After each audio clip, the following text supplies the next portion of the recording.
trouxe algumas novidades para ti, Gerson, sobre a nossa última conversa, sobre a questão aqui do enfrentamento das enchentes que causaram essa catástrofe terrível aqui no nosso estado do Rio Grande do Sul.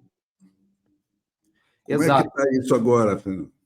Eu acho assim, ó, depois de quase 2 meses, tá, de catástrofe e semanas aí de absoluta pressão popular, que eu desempenhei, e muitas outras pessoas, que eu vi manifestações muito bem fundamentadas em relação à necessidade da dragagem e do desassoreamento urgentes dos rios aqui do Rio Grande do Sul, que já deveria ter sido feita em setembro do ano passado, quando nós tivemos o primeiro episódio grave aqui de enchente, que já destruiu naquela época vários municípios, e não foi feito nada, né? Aí se passaram 10 meses, tivemos uma nova catástrofe, dessa vez muito, muito maior, e para não termos a terceira em breve, maior ainda, né? Porque está raso, os nossos rios estão todos rasos, são como calhas entupidas, e aí exemplo do que Itajaí, em Santa Catarina, fez há algum tempo atrás, que triplicou o tamanho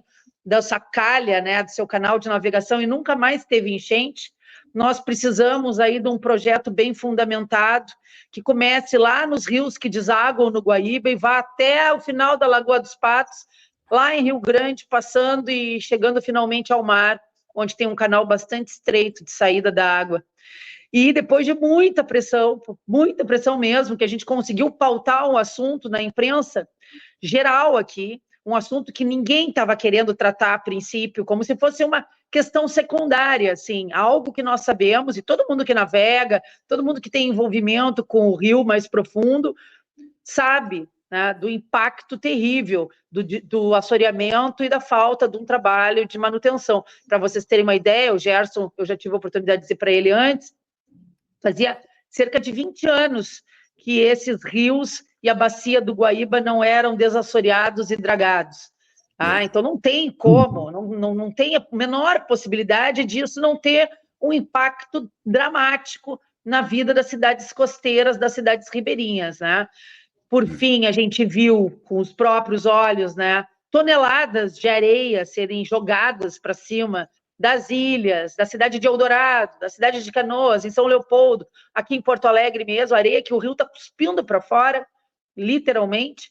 Pessoas gravando vídeo, caminhando pelo meio do rio, jogando futebol em novas praias que surgiram no meio do rio, onde deveria ser profundo e agora não é. E a falta desse trabalho de constância, um trabalho que a gente considera que deve ser rotineiro, né, vai acabar que o trabalho que tem que ser feito é um trabalho bilionário. É isso que acontece. E algumas pessoas vêm me perguntar, mas Fernanda, esse trabalho não é muito caro? E eu respondo, mais caro é reconstruir o estado do Rio Grande do Sul. As pessoas que foram atingidas diretamente pela enchente perderam tudo, perderam casas, empresas foram destruídas, empregos, foram bilhões de reais, alguns municípios perderam território, literalmente, a água levou terra, levou areia, levou árvores, os municípios ficaram menores, o rio alargou, e a gente tem aí a primeira manifestação do governo do estado do Rio Grande do Sul nesse sentido, foi ontem, dia 26, ontem de manhã, foi realizada uma reunião, e nessa reunião se confirmou exatamente aquilo que nós vínhamos afirmando em todos os meus canais, de que a responsabilidade do sistema de contenção de cheias e enchentes do estado do Rio Grande do Sul é do estado do Rio Grande do Sul e da União, e não dos municípios afetados. Então, essa cobrança em cima dos prefeitos é desmedida, desproporcional e de má fé, porque estamos em um ano eleitoral. A manutenção, a modernização e a criação, a construção desse sistema de contenção de cheias, ele é responsabilidade estadual com recurso federal. E a questão do desassoreamento e da dragagem dos rios é responsabilidade do DENIT e do Ministério dos Portos, recurso federal. Então, após essa reunião que houve ontem de manhã, entre representantes do Departamento Nacional de Infraestrutura e Transportes, do DENIT, que tinha representante também do Ministério dos Portos, representante da Portos RS, que cuida dos portos, do pessoal que era ligado à Secretaria de Portos e Hidrovias do Governo do Estado, vai acontecer um projeto de desassoreamento que deve estar pronto, o projeto, em 15 dias. E essa é a grande informação que eu tenho para trazer para vocês. Eles tiveram que realizar uma nova batimetria, porque o rio mudou, né? Toda a sua profundidade, fizeram uma nova batimetria e agora o DENIT tem 15 dias para entregar um projeto que vai contemplar aí toda a questão do desassoreamento e da dragagem. E o Eduardo Leite, que até então, até semana passada, não tinha sequer mencionado o assunto, criou aí um comitê científico da resiliência do não sei das quantas, aquelas coisas para inglês ver, com um monte de cargos, 36 cargos, muito bem remunerados, onde agora um dos temas desse comitê é a questão da necessidade urgente de ser feita a dragagem dos rios e córregos do estado do Rio Grande do Sul. Fernando, para você ter uma ideia, nós somos um dos estados que tem as maiores bacias hidrográficas. Nós temos hidrovias que, se elas fossem de fato cuidadas, elas dariam para a gente atravessar o estado inteiro com o transporte de passageiros, transporte de cargas. Nós temos muita água. E aí eu brinco, né? Só tem duas formas de tu aproveitar isso. Ou tu aproveita, cresce como estado, desenvolve economicamente, gera emprego, gera renda, ou tu te afoga, literalmente. E é o que estava acontecendo no nosso estado. Parece que agora, depois dessa catástrofe horrorosa, que vai levar 20 anos para a gente conseguir reconstruir, parece que agora, de repente, a entidade, né, resolveu se dar conta da sua responsabilidade, que o governo do estado resolveu assumir a responsabilidade que tem, e a União resolveu assumir a responsabilidade que tem, inclusive que a gente vinha repetindo o decreto e as leis na Constituição Federal que dizem que a responsabilidade econômica sobre isso é da União, né? Que não tinha feito absolutamente nada até agora. A impressão que eu tenho, meus amigos, é que eles tentaram de todas as formas se livrar dessa responsabilidade, mas agora, na base da porrada da opinião pública, eles resolveram agir. Porque os municípios não têm a menor condição de arcar com essas despesas, né?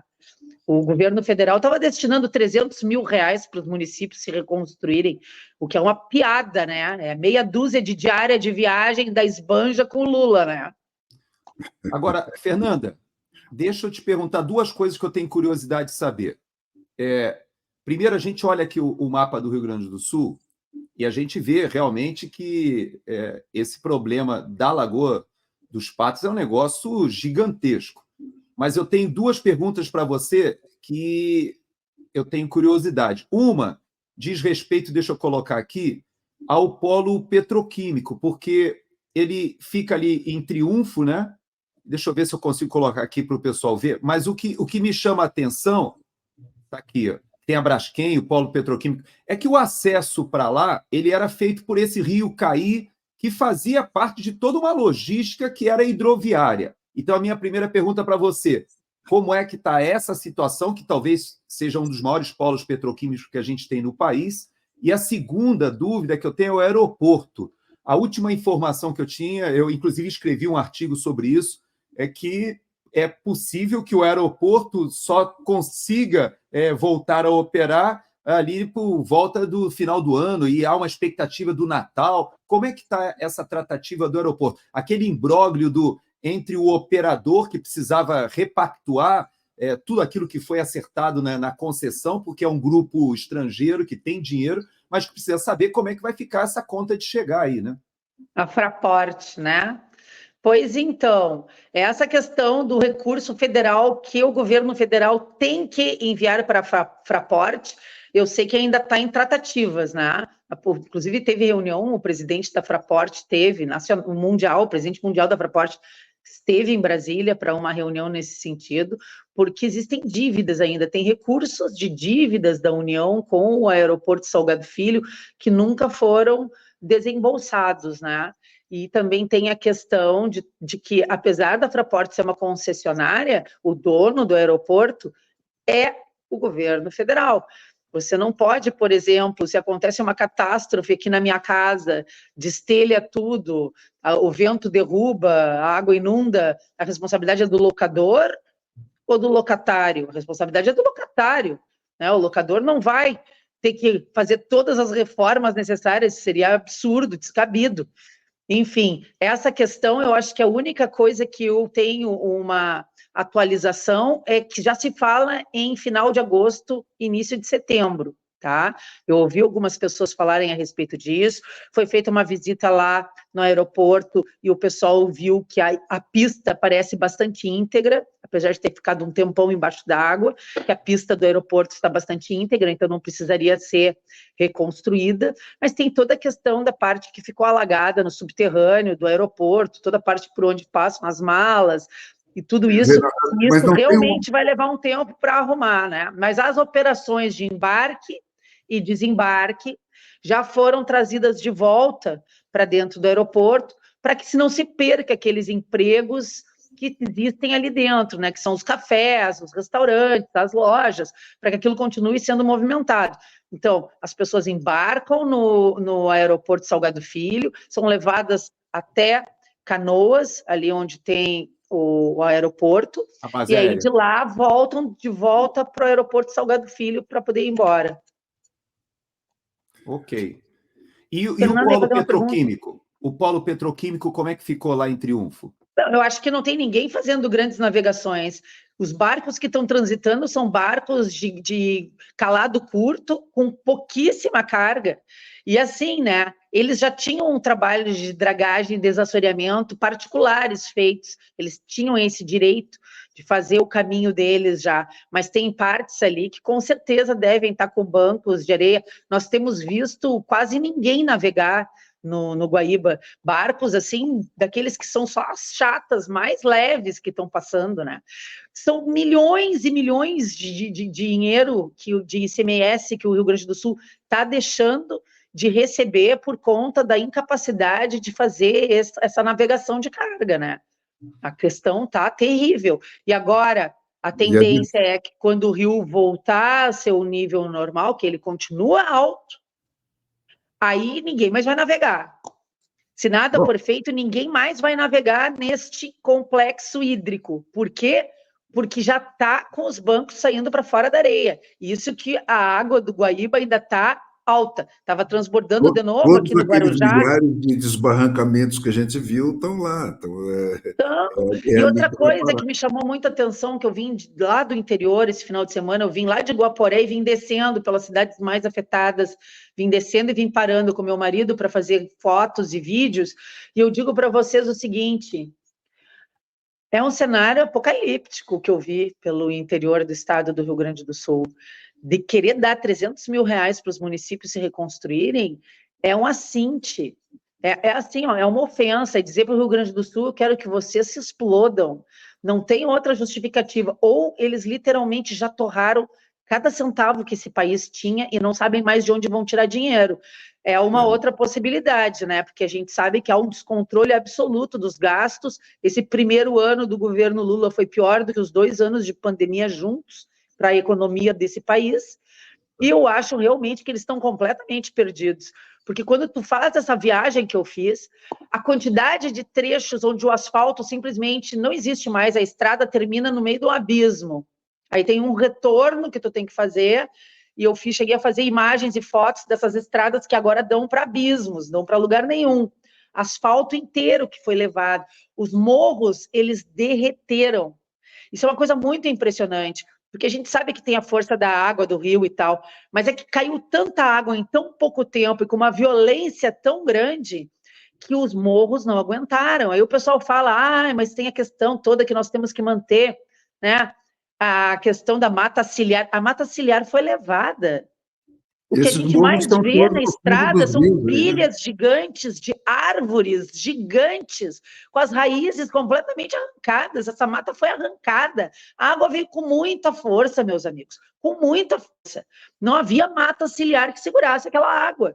E todos esses trechos do trajeto que eu vim, tem rochas gigantescas, do tamanho assim de ônibus, tá? E muito ainda para desbarrancar. Então eu pensei, a próxima vez que tiver qualquer tipo de chuva mais forte, que dure mais do que um dia, essa terra que a gente olha para cima do morro e vê que ela está descendo ainda, vai fechar as ruas de novo, vai fechar as estradas de novo, e não tem máquina suficiente para fazer esse trabalho em todos os lugares que precisem ao mesmo tempo.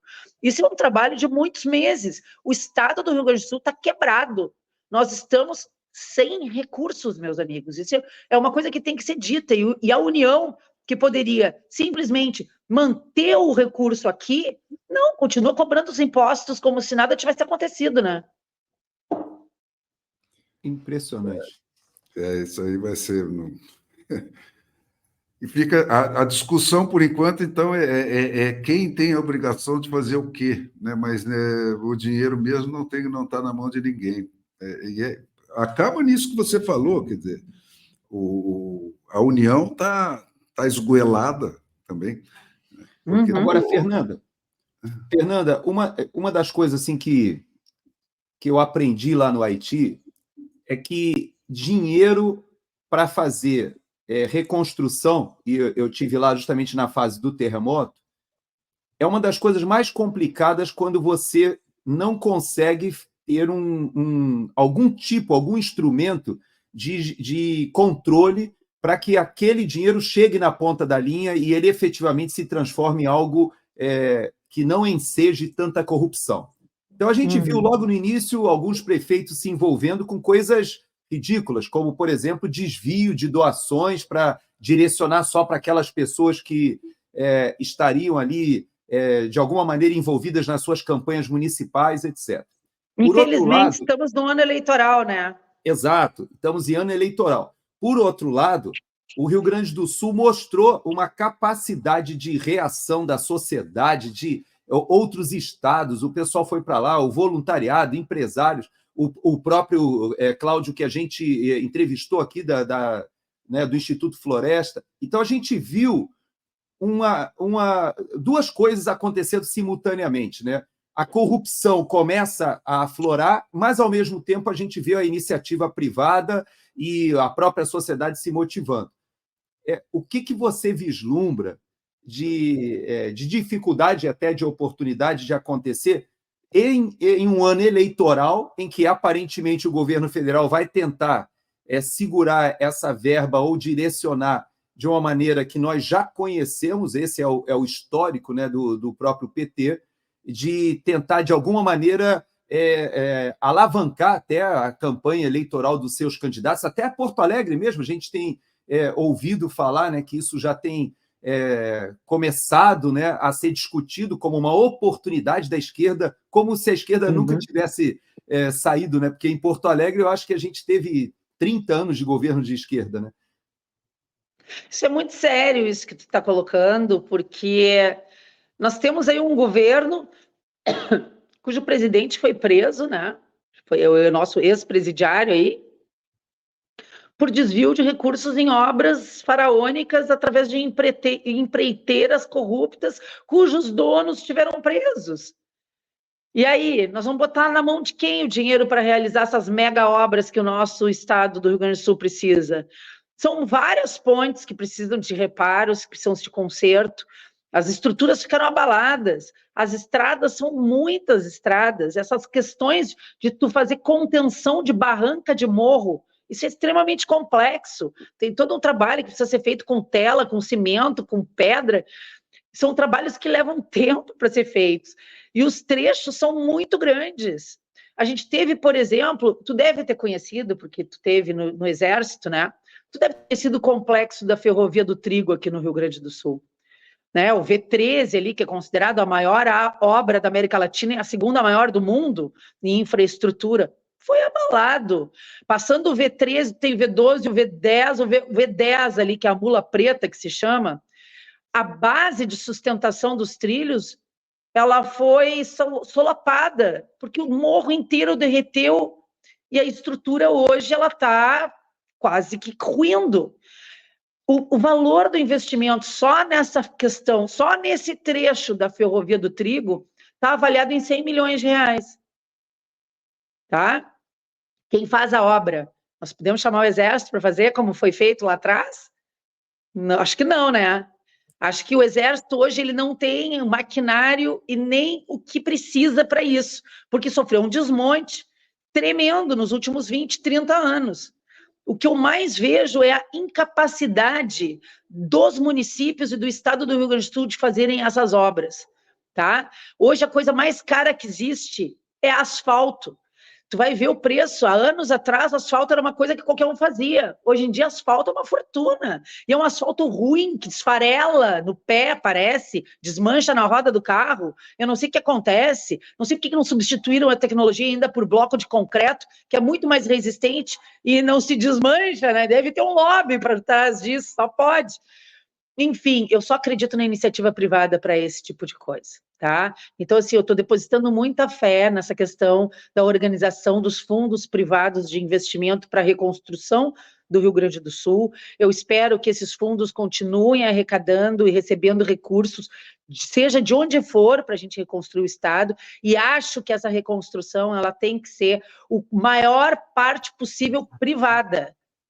Contratação privada, execução privada, porque aí a gente sabe que não vai ter desvio de recursos, quem arrecadou vai desenvolver, né?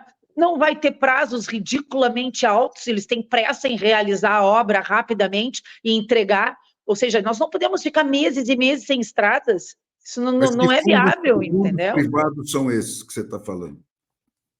Que tem ações sendo feitas, por exemplo, tem um grupo que se uniu com o Instituto Ling, com a família Ling, e a parte da Renner, e uma parte de outras famílias que têm muito dinheiro, já se uniram, já estavam captando, partiram de um fundo de 50 milhões e continuaram captando. Tem o pessoal ligado ao Instituto Cultural Floresta, que também está envolvido numa outra parte, se eu não me engano, é Reconstruir RS, tem o Renasce RS, que é uma outra ação privada, que também está sendo feita nesse sentido. Eu acho que esse é o caminho, eu acho que essas entidades, esses institutos precisam se unir, né, e atender os municípios. Fora que o meu grande sonho era que realmente os municípios do Paraná, de Santa Catarina, até de São Paulo, que tivessem, ou até os estados, esses estados que estão bem, tivessem condições aí de nos dar um aporte maior, como eles fizeram durante a catástrofe, de adotar a cidade, mandar as máquinas para cá, porque nós vamos precisar de todo o apoio do mundo. Vocês têm que imaginar que é como se uma bomba gigantesca tivesse sido detonada no estado do Rio Grande do Sul. Nós estamos num estado que foi destruído. Fernanda. E nós estamos numa união, é para ser uma federação, que a gente sabe que só no papel, que não funciona, mas em termos de ligação econômica, a desgraça do Rio Grande do Sul vai refletir no empobrecimento do país inteiro. E a gente precisa que se olhe para cá e se tenha essa sensibilidade de que se o Rio Grande do Sul não conseguir se reconstruir, se levantar, o Brasil inteiro vai sofrer com isso, né? E teve já especialistas, pessoal que trabalha com agro, dizendo que nessa... Pô, a parte mais fértil do Rio Grande do Sul foi destruída, né? O Vale de uma fertilidade incrível. Então, ali, todo mundo que estava produzindo oliva para exportação, e as hortaliças, e tudo mais que a gente tem ali de produtos de excelência, né? As próprias videiras para os vinhos, está tudo, de uma certa forma, comprometido. Plantações inteiras foram perdidas, a terra encharcada do jeito que está, as plantas morrem, não tem o que fazer. E até agora o governo federal não deu um mais sobre a questão do crédito, nem para os empresários, né, que receberam um Pronamp de mentirinha, uma miséria, né? Teto de R$150 mil para a reconstrução, financiado em 60 vezes. A gente não vê, Fernanda, é uma descrição detalhada, né, do que está acontecendo em cada setor, por exemplo, da infraestrutura e tal. A gente não consegue dimensionar. Então, as conversas e as críticas ficam em cima o valor X que foi mandado para os municípios e tal. Agora, qual é o tamanho da coisa? Quem que está montando essa equação, esse retrato técnico do que está acontecendo, do que precisa ser feito, quais são as prioridades? Quer dizer, o Estado não tem isso feito ainda. Porto Alegre fez. O prefeito Melo, faz umas 3 semanas, fez uma apresentação e lançou o programa Reconstruir Porto Alegre, onde ele coloca ali, literalmente, solicita a doação de valores, ou que a iniciativa privada simplesmente diga, eu vou reconstruir essa escola, vai lá, reconstrói a escola, doa para o município. Né? Porque o município de Porto Alegre fez todo esse trabalho de detectar toda a infraestrutura que foi destruída e o que é preciso ser construído. E nós estamos falando aí de de alguns bilhões de reais. O prefeito foi levar e entregou em mãos para o governo federal, nas mãos do presidente Lula, com cópia para o Montanha, eu ia dizer para o Paulo Pimenta, né? Com cópia para o Paulo Pimenta, que é o ministro especial da reconstrução, e não chegou um centavo desse dinheiro até agora para o nosso estado do Rio Grande do Sul. Até os 15 bilhões que eles disseram que iam mandar, agora está congelado, eles vão reavaliar. Ou seja, ou realmente eles estão maquiando os números e o Brasil está absolutamente quebrado, ou eles estão num plano de má fé aí de querer destruir o Estado inteiro. Não consigo vislumbrar de uma outra forma. Agora, você falou sobre... E o Fernão, de certa maneira, também já falou sobre isso, a gente já até entrevistou especialistas nessa questão do Pacto Federativo e da parte tributária.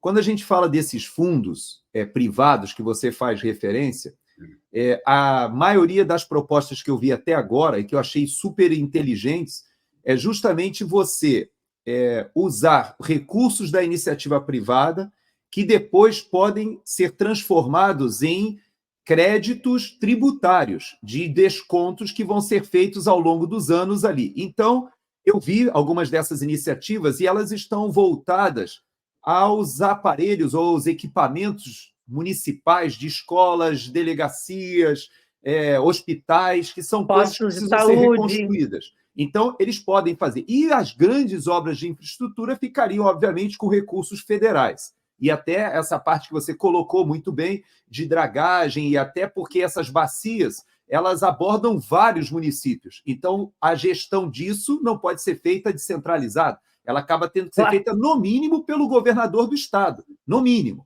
Agora, quando a gente olha a execução desses fundos privados, eu tenho muita esperança ou expectativa, porque o Cláudio, por exemplo, que nós entrevistamos aqui, ele falou da iniciativa do Instituto Floresta, que eles conseguiram aprovar um fundo para a segurança pública, então, de fato, a velocidade com que eles compraram viaturas...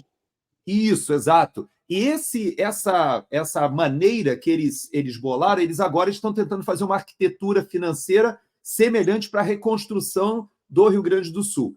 Se for nessa direção... Os valores são astronômicos. Então, eu acho que esses fundos privados, eles têm uma limitação, quer dizer, até um certo nível você pode operar com isso, mas é um nível muito desproporcional. Para pequenas pontes, isso é de muita ajuda. Para estruturas municipais, isso é de muita ajuda. Mas para reconstrução de barragens, para reconstrução de estradas, para a malha ferroviária que foi destruída, isso é obrigatoriamente recurso federal. Não tem como a União escapar disso. Inclusive, Fernão, que eu estava batendo desde o início e me diziam, mas de onde é que tu está tirando essa informação? Eu digo, mas eu é só pesquisar. Todo o sistema de contenção de cheias do estado do Rio Grande do Sul é responsabilidade federal. O recurso é federal. E aí eu descobri que havia um projeto complexo e completo, com toda a questão envolvendo diversos municípios, que era o novo sistema de contenção de cheias e enchentes do estado do Rio Grande do Sul, que já tinha sido feito com estudo de questões de clima, que ia começar a chover mais, que nós íamos ter mais problema com isso. Esse estudo é de 2013. Em 2014, ele foi apresentado para a presidente Dilma, e ela engavetou quando ela poderia ter colocado no plano de aceleração do crescimento. Era uma das necessidades, foi uma das questões que o Estado do Rio Grande do Sul solicitou à época, o projeto prioritário e estruturante que tinha que ter sido colocado no plano de aceleração do crescimento, e a Dilma engavetou. Ou seja, desde 2014 a gente já podia estar numa outra situação. Isso, para mim, é negligência, é omissão criminosa. Não tem explicação. Se a gente tivesse com esse sistema funcionando, e ele já devia ter começado com os diques lá na Serra, como estava previsto nesse projeto, nós não teríamos tido o que aconteceu aqui. Não aconteceria. Só a questão da Lagoa dos Patos ali é uma coisa tão óbvia, né? Agora que isso ficou evidente, e está mostrado para todo mundo, aquilo você olha, não precisa ser um especialista para entender, né? E agora, essa é a parte fácil, vamos dizer, né? Até você fazer um esgoto melhor na lagoa e tudo. Isso aí é a parte fácil. O difícil é construir todo esse meio do caminho aí, né? E tudo isso que você viu, esses morros que dissolveram, estão no fundo dos rios, né? Isso vai criar um entupimento que levaria anos para acontecer pelo meio natural, né? Milênios até. Meus amigos, mas eu não consigo ficar otimista em relação à capacidade da União de fazer isso, porque eu acho que esse é o pior governo que nós já tivemos em toda a nossa história como país. Esse governo Lula, esse Lula 3, consegue ser pior do que todos os governos do PT anteriores. Mas é um descalabro econômico. O que o Rio Grande tem que fazer aqui, eu acho que a primeira coisa é se concentrar numa batalha de informação, tá certo? Porque você não conseguirá dirigir a atenção do país para isso, para ajudar na pressão, se a gente não conseguir ter uma visão específica dos problemas, tá certo? Senão você vai ficar falando de generalidades, o cara mandou só 300, mas qual é a necessidade? Para onde? Quais são as prioridades? Quer dizer, aí que eu também não estou vendo isso rolar. É claro que a imprensa hoje falha. Eu vou dizer uma coisa para vocês aqui. O resto do país talvez não saiba, tá? Mas o Paulo Pimenta é pré-candidato a governo do estado do Rio Grande do Sul em 2026. Ou seja, o PT está usando toda essa situação da crise aqui como plataforma política para os seus candidatos a prefeito e para o seu candidato a governador. Isso é lastimável, porque a gente sabe que eles não têm visão de Estado, eles têm visão de poder, única e exclusivamente. Se alguém alguma dúvida quanto a isso, o arroz do Lula matou essa dúvida. Com certeza. Ou seja, se manda aqueles 7 bilhões aqui para o estado do Rio Grande do Sul, com certeza vai dar para fazer uma parte das obras que nós necessitamos. Com certeza. Não tem cabimento fazerem o que estão fazendo conosco aqui, sabe? E assim, como eu falei para o Gerson, nos ajudem, nós gaúchos, a manter esse assunto aceso na mídia nacional, porque senão daqui a pouco ninguém mais vai falar do estado do Rio Grande do Sul e nós vamos continuar na lama, como a crise... Era um pouco o que eu estava tentando encaminhar para vocês. Eu acho que a grande batalha de vocês é uma batalha de informação no momento. Mas se mente muito na imprensa. Para manter isso na imprensa, você precisa jogar dados específicos dentro das redações que eles não possam escapar deles. Como que eu faço isso se hoje... Não vai hoje mais. A grande imprensa está inundada de recursos que vêm justamente do Pimenta. Eu sei, mas se você trabalhar a informação naquilo que é específico, fica mais difícil de você ser sabotado pela imprensa, entendeu? Isso eu estou te falando da minha experiência pessoal, quer dizer, quando você chega com o dado, né, aquela coisa medida, quantificada, as pessoas que estão sendo afetadas, os valores envolvidos, o que está travando contra o custo da obra. Quanto mais vocês chegarem perto de informações desse tipo, né, mais difícil fica de você não publicar essas informações. E quanto mais tempo a gente ficar no genérico, já a essa altura que já estamos a meses de distância do episódio, fica mais difícil, porque o sujeito lá, o de boa vontade vai dizer, mas isso nós já demos. Entendeu? Essa frase mata qualquer coisa. Dentro de redações que já estão também trabalhando sempre pelo mínimo, né? Isso é uma sugestão, quer dizer, você como uma articuladora aí, com essa energia que você tem, eu acho que vocês têm que fazer um plano de informação, sabe? A guerra aí é de informação. Quer dizer, o governo tem que se sentir obrigado a fazer a coisa diante da informação que você publica, entendeu? E isso, para você gerar essa pressão, Que foi mais ou menos o que aconteceu agora com a questão da dragagem e do desassoreamento. Eu já estava me sentindo como se eu fosse uma pessoa que subestimasse a inteligência alheia, porque eu acho que eu passei 4 semanas, o Gerson me acompanhou, que eu falava sobre isso todos os dias. Até que se criou uma onda. Outras pessoas começaram a falar todos os dias e agora o governo foi obrigado a tomar uma atitude. Até porque não tem mais como fugir disso na imprensa aqui do estado do Rio Grande do Sul. Chegou num consenso. A coisa ficou tão óbvia que todas as pessoas entenderam o que é preciso fazer. Agora, é um trabalho hercúleo isso, Fernando. Vai se tornar fervente na próxima temporada de chuva, entendeu? O assoreamento. Antes disso, vocês têm um caminho enorme que tem que ser percorrido aí, e a única arma que vocês têm para isso é informação organizada, entendeu? Organizada. Perfeito. Agora, senão você fica chovendo molhado. Não, você precisa ter coisa que gere manchete, gere título, entendeu? A coisa genérica não gera título. E o que não gera título não sai no jornal. E, Fernanda, voltando à questão aqui do Pacto Federativo, até porque você é uma vereadora meio sui generis, porque você concorreu a deputado estadual e você conhece o Rio Grande do Sul bem. Eu servi no Rio Grande do Sul 2 vezes, mas eu sempre servi na fronteira com a Argentina e fronteira com o Uruguai. Então, eu conheço bem a área de fronteira, mas não conheço bem essa parte de Porto Alegre. Por incrível que pareça, a parte que eu menos conheço é o litoral do Rio Grande do Sul. Agora, olhando para essa situação hoje e olhando a questão tributária, eu creio que parte da responsabilidade, a gente volta àquela discussão e debate que eu tenho com o Fernão aqui semanalmente. Muito do que a gente observa de disfuncionalidade institucional, a responsabilidade passa pelo Congresso Nacional, no caso, pelo Senado Federal, e no que diz respeito ao Rio Grande do Sul, nesse momento, há necessidade da gente ter uma bancada do Rio Grande do Sul e que possa fazer essa articulação, pelo menos para que os tributos do Rio Grande do Sul, que eu não me lembro dos números exatos, mas eu creio que está mais ou menos na ordem de 25% só do que o Rio Grande do Sul arrecada, volta para o Estado, ou seja... exatamente. 3/4 de tudo que o Rio Grande do Sul produz e arrecada vai para a União para ser redistribuído.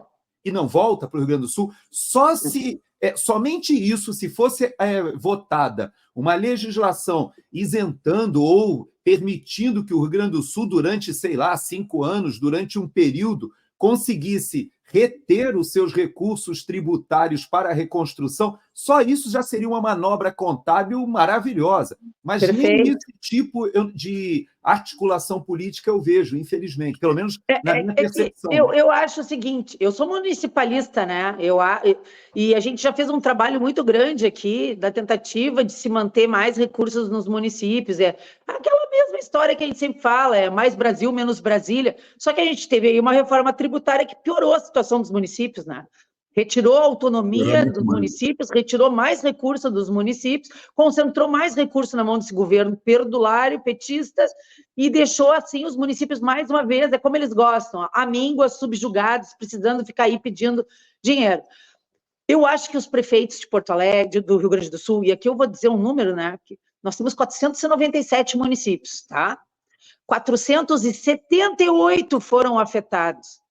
Esses prefeitos ainda não conseguiram se articular politicamente. Agora que a gente está vendo o movimento da FAMURS, que é a Federação dos Prefeitos do Rio Grande do Sul, da Grampal, que é o grupo dos prefeitos da região metropolitana, que eles agora estão conseguindo se reunir e articular.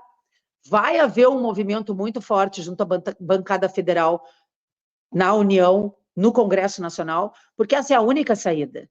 Nós não temos escapatória, isso precisa ser feito. Então, eu sei que a FAMURS e a Grampal, inclusive o prefeito que é o presidente da Grampal, que é o Maranata, que é prefeito de Guaíba, que foi uma das cidades mais afetadas, ele está 100% fechado em todas essas ideias e questões que nós apresentamos aqui. Né? Ele tem uma ampla concordância de que a necessidade é da União e do Estado de colocarem dinheiro nos municípios. A gente tem municípios aí que 90% da área foi devastada.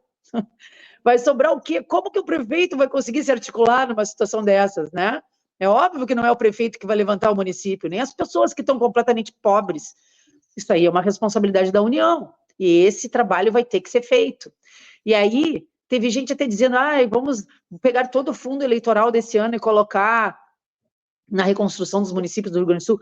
Eu acho que é uma causa nobre, mas é um recurso ainda, é muito pouco, mesmo que fosse. Vender os jatinhos de passageiro da FAB já resolvia isso aí. Sabe? É muito dinheiro que vai precisar aqui. Então tem que ter, no mínimo, um governo que tenha uma visão, planejamento estratégico, que faça uma articulação. Isso aqui vai ter que ter fase 1, fase 2, fase 3, fase 4. Sabe? Primeiro reconstrói. Primeiro tem que liberar de verdade recursos para reconstruir as empresas e o agronegócio. Senão as pessoas não têm nem onde trabalhar. Reconstruir a casa das pessoas. Isso aí tem que estar na parte 1. Infraestrutura, tem que correr concomitante. Aí tem infraestrutura que é absolutamente necessária, tem a estrutura que vem depois, em segundo plano, tem aí a parte toda de investimento em contenção, para que essas coisas não aconteçam mais. Então tem que ter um planejamento, por enquanto. A única coisa que eu sei é que a primeira reunião foi ontem, quase 2 meses depois da catástrofe. É muita ineficiência, né, meus amigos? Eu confesso, Fernanda, que eu tenho visto algum material, tenho recebido algum material desse planejamento do Estado, feito do olhar da Defesa Civil, tenho visto alguma coisa. A Defesa Civil está fazendo. Eu vi alguma coisa, mas é muito, pelo menos o que chega para mim, né, porque eu não tenho acesso à documentação toda, mas o que eu vejo é que o mapeamento foi bem feito. Agora, o planejamento estratégico que consiga juntar recursos com quem vai executar, isso tem que ser, na minha avaliação, uma atribuição do governador do Estado. Eu posso estar equivocado, mas eu creio que, com essa estrutura política que nós temos no Brasil, o pessoal não vai sair lá de Brasília em ano eleitoral com eleição municipal no Brasil inteiro. Como é que está funcionando isso, Fernanda? A relação do Pimenta com o governador? O Leite. Está muito ruim. Está muito ruim. Eles humilham o Eduardo Leite sempre que podem, tiram o poder. É um horror, está um horror. E a gente está vendo aí, o governador tem uma dificuldade em elevar o tom, né? Já deveria ter exposto para o Brasil inteiro o que está acontecendo aqui. Mas agora teve essa reunião com o DENIT, talvez agora comece a andar alguma coisa. Mas é sempre assim, né?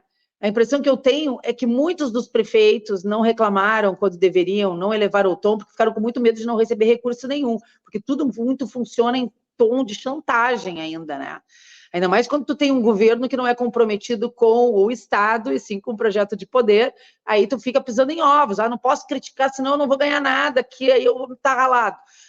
É mais ou menos por aí que a gente vai, mas tu tem total razão, Gerson. É isso. Inclusive, agora, sexta-feira, amanhã, às 10 horas da manhã, terá uma reunião da Frente Parlamentar do Capitão Martim, que é da Marinha, lá na Assembleia Legislativa do Rio Grande do Sul, para tratar sobre a questão da Defesa Civil e a reconstrução do Estado. Eu estou indo como representante da Câmara de Vereadores nessa reunião e espero que essa reunião nos traga aí boas notícias.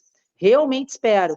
Porque tem gente que trabalhou nesse episódio, foi a Defesa Civil, mesmo sucateada, sem equipamentos, com pouca gente e sem orçamento. Deixar bem claro isso. Mas são gaúchos, né? Aí é que é. Então, o cara está vivendo isso, né? Não existe essa hipótese de não fazer. Mas... Verdade. É isso, Fernanda.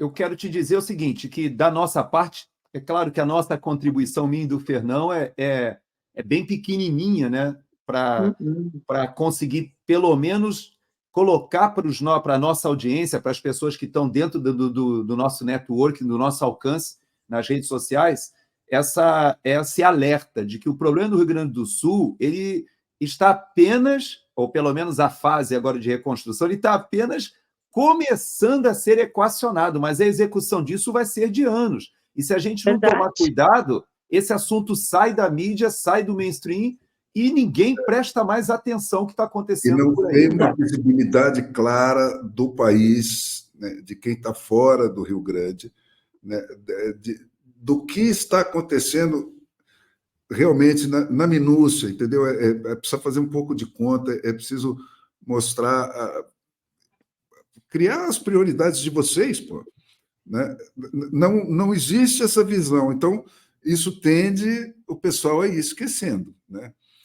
A guerra de vocês é de informação. Vou fazer um workshop com o secretário estadual de comunicação, dar umas dicas para ele, porque a coisa está difícil. É isso aí. Quero agradecer muito a vocês aqui, espero ter novas informações a partir de amanhã, e agradecer a esse olhar carinhoso com o Rio Grande do Sul e a esse espaço para que a gente possa mostrar o que de fato está acontecendo aqui, tá? Não nos abandonem, por favor. Não. Conosco vocês podem contar. Isso aí, Fernanda. Obrigado uma vez mais. Até a próxima. Tchau.